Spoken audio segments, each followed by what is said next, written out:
Olá pessoal, hoje eu vou fazer um vídeo do carro que a Duda comprou. Então, eu já abri aqui, ó.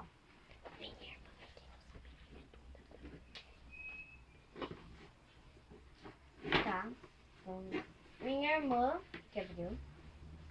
Caixa.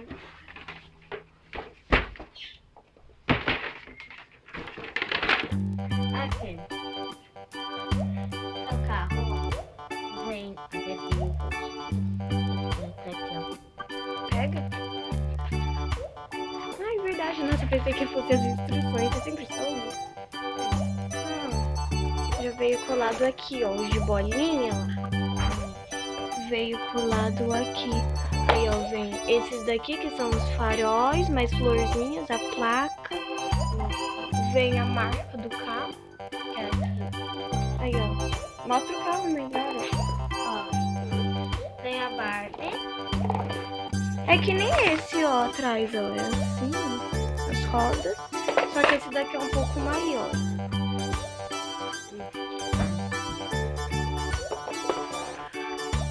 Aí, ó, tem banco de trás e banco da frente. Aqui as rodas são pequenas, dá pra fazer uma frente. tem tipo um porta-malas aqui. Tira a Barbie. Calma que tá grudado aqui.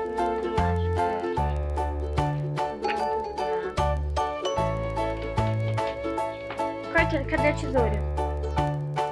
Dá licença, acho que você sentou aí em cima.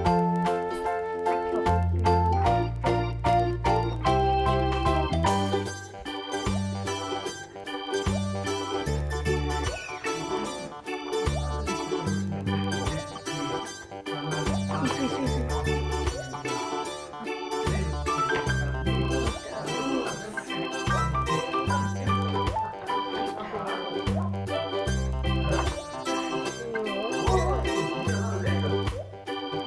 Olha o sapato. Gente do céu, olha o sapatão dela. E olha, aí quando você tira vem um pezinho, né? Vem com essa roupinha branca, bem bonita. Tinha verde, azul, mas eu queria branca. Tem o sapatinho. É do tamanho quase de uma Barbie. É do tamanho da Miranda. Do tamanho. Cadê ela? Não, deixa eu ler,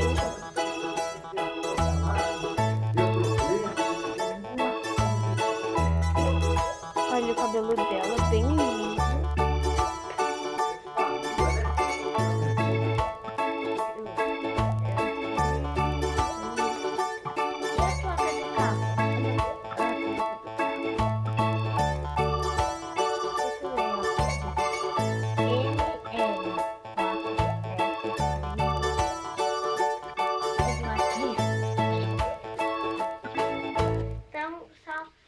Tchau. Depois a gente faz o carro inteiro mostrando, né?